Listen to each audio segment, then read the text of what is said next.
Dahulu kala, ada blacksmith hebat terkenal di tempat ini. Blacksmith tersebut memiliki toko yang menjual karya tempatnya. Dan suatu hari, ia beruntung bisa menjual senjatanya pada kerajaan Kairo. Di tengah perang tiada hentinya, itu sungguh kesempatan besar untuk mengharumkan statusnya. Hingga waktu berlalu, setelah perang berkecamuk itu telah berhenti, blacksmith dihadiahi gelar Baron. Dan blacksmith itu pun sekarang menjadi pemilik tanah ini. Itulah cerita yang pria tua ceritakan kepada anaknya yang bernama Roman Dimitri. Di sisi yang lain, pelayannya yang melihat tingkah laku tuannya, ia pun merasa heran karena tuannya ingin mengetahui silsilah keluarganya sendiri. Bahkan orang-orang yang berada di wilayah kekuasaannya telah mengetahuinya.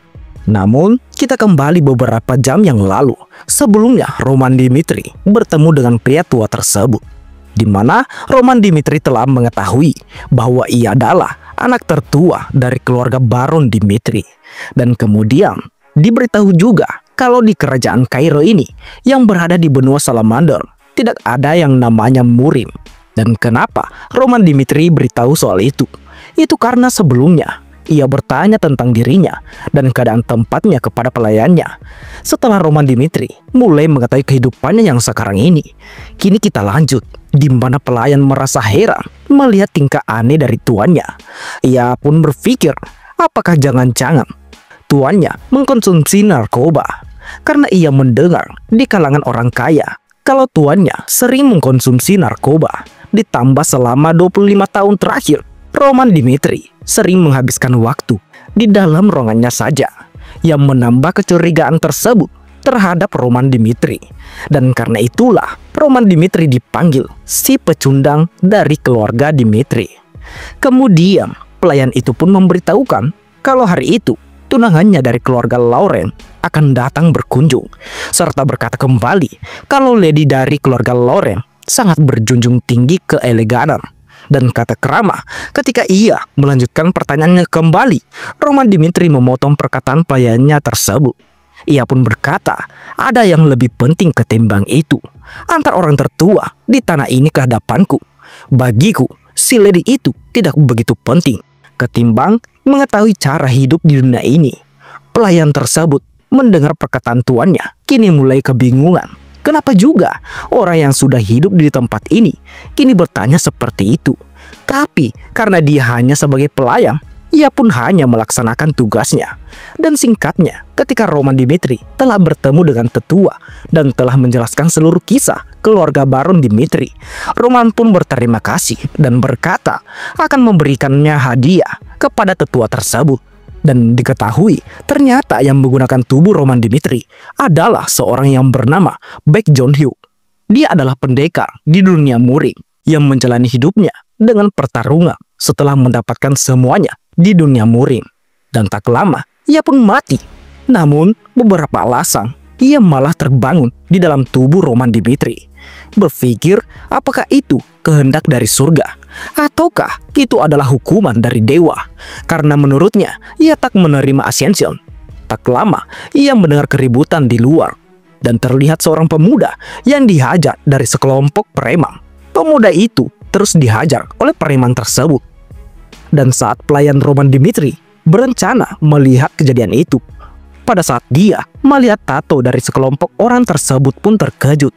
Roman yang berada di dekatnya saat melihat ekspresi pelayannya, ia pun bertanya-tanya apa yang telah terjadi, dan pelayannya pun menjawab, tampaknya kelompok itu dari Blood Fam.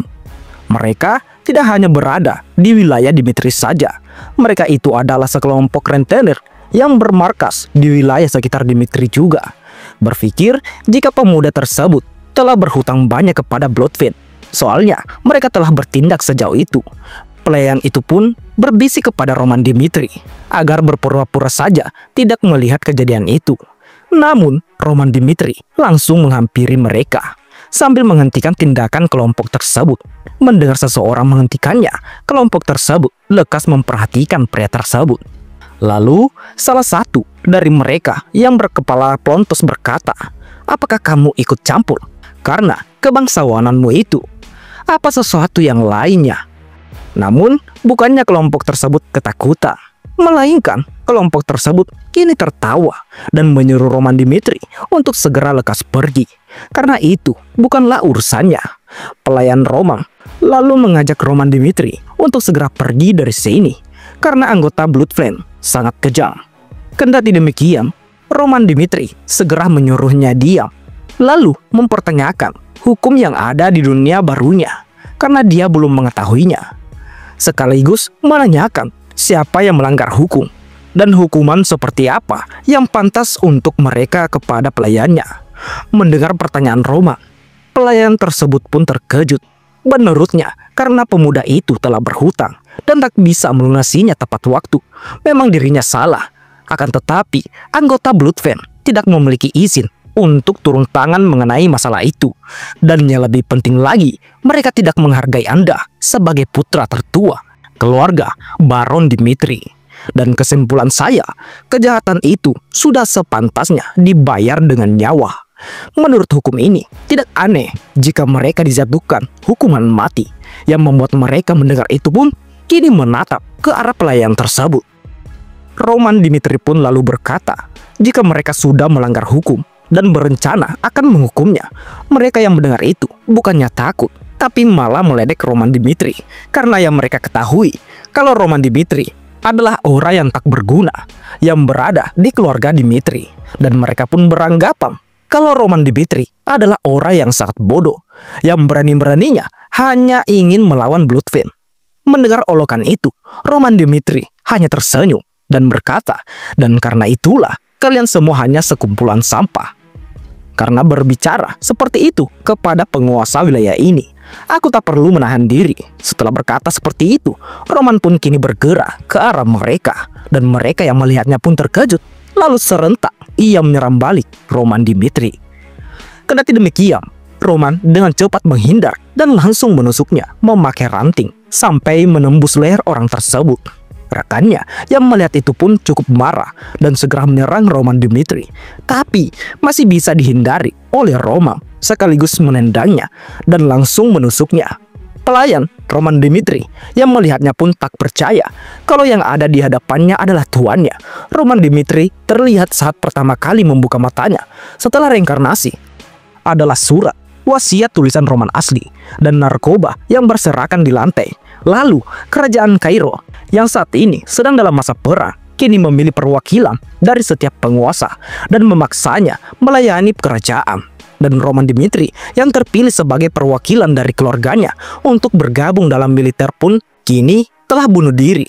Dan karena takut, Baek Jong-hyuk yang tahu alasan bunuh diri pemilik tubuh yang asli merasa kasihan.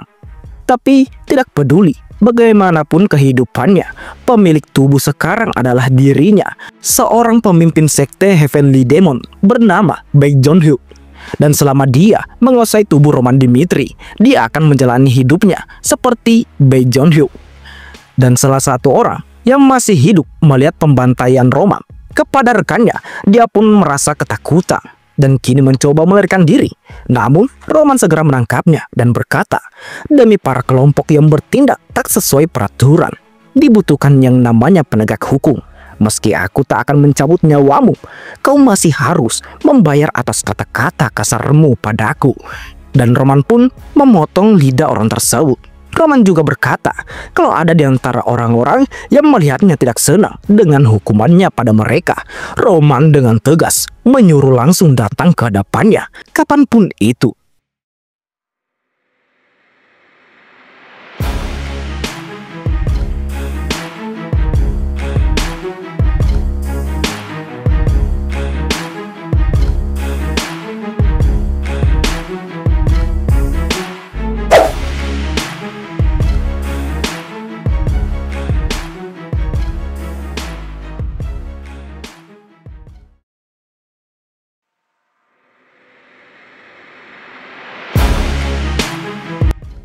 Dijelaskan, Baek Jong-hyuk, orang yang menggapai puncak murim dengan kekuatannya yang maha dahsyat. 100 sampai 1000 seniman bela diri menantangnya dan akhirnya telah terbantai oleh dirinya sendiri. Ketika darah yang telah terbantai mengalir seperti sungai, dunia mengakui bahwa sekte Heavenly Demon itu adalah penguasa murim.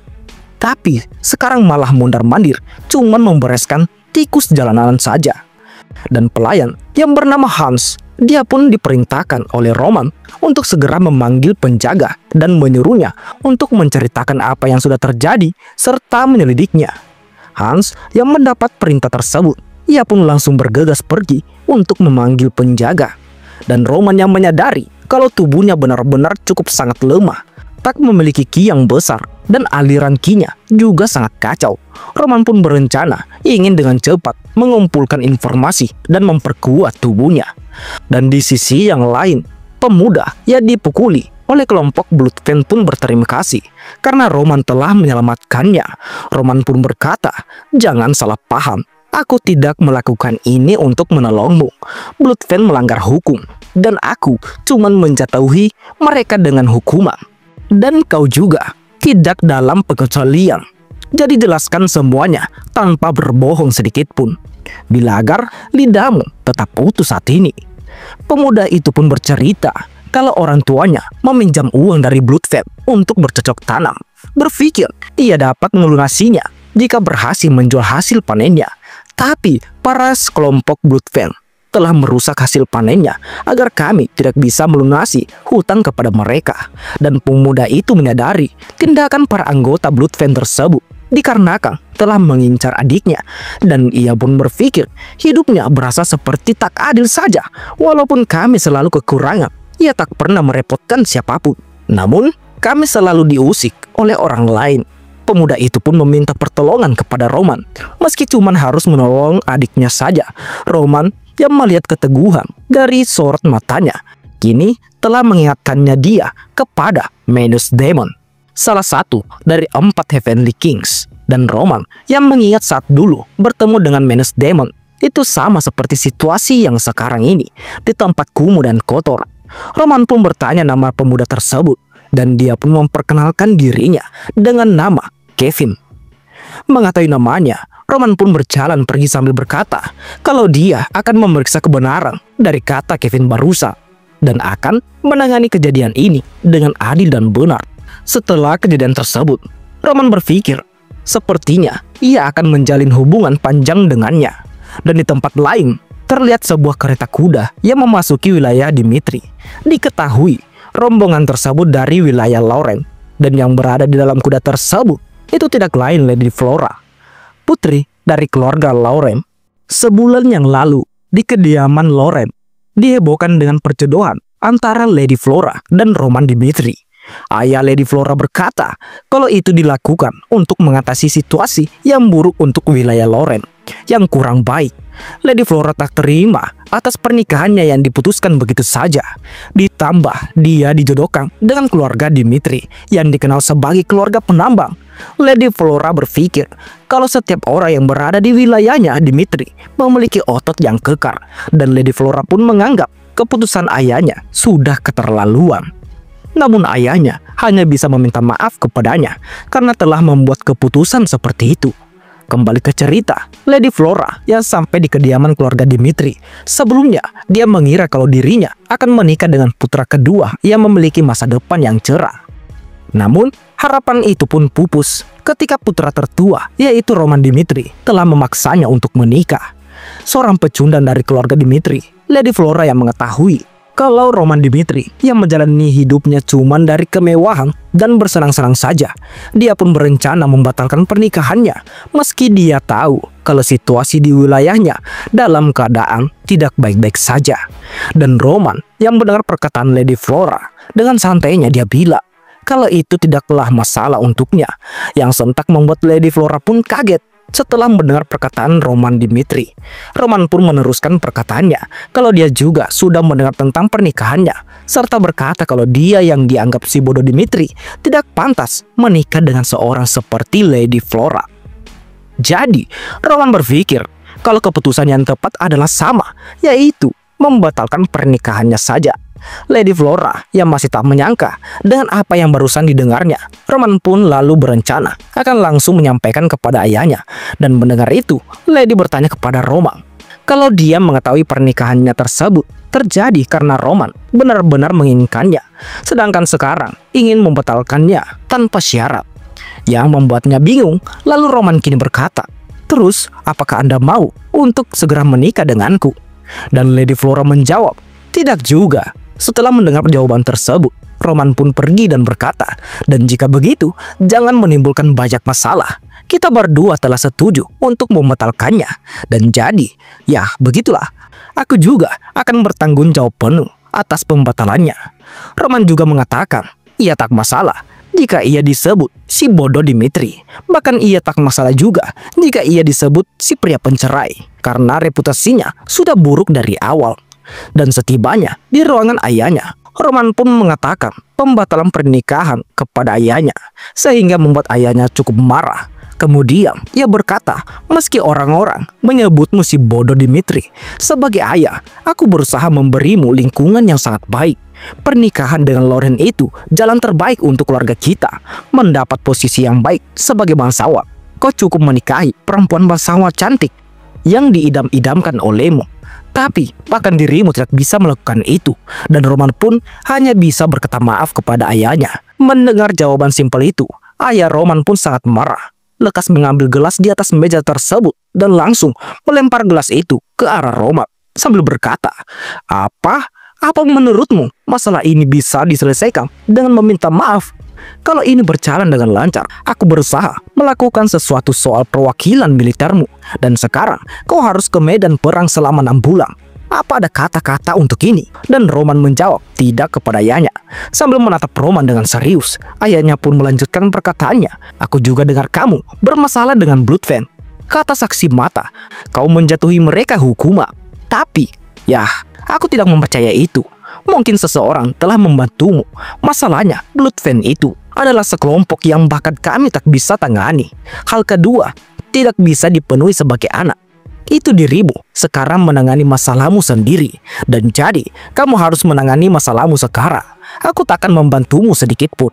Ayah Roman berpikir, jika ia mengancamnya seperti itu, Roman akan mulai memohon sambil menangis. Namun tak diduga, Roman berkata kalau dia akan menanganinya sendiri, karena itu adalah masalah yang ia buang.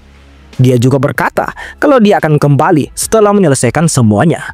Setelah keluar ruangan, Roman pun ditegur oleh Lady Flora karena berani melawan Bloodfen, yang bahkan mereka pun tidak takut membunuh bangsawan. Ditambah, kalau Roman benar-benar berurusan dengan mereka, mereka akan melakukan apapun untuk memberinya pelajaran. Kemudian, Lady Flora pun menyuruh Roman untuk segera memohon maaf kepada ayahnya agar bisa membantu permasalahan dirinya. Kendati demikian, Roman dengan tegas berkata, "Kenapa aku harus begitu? Lady Flora, dirimu sungguh tidak memahami posisimu."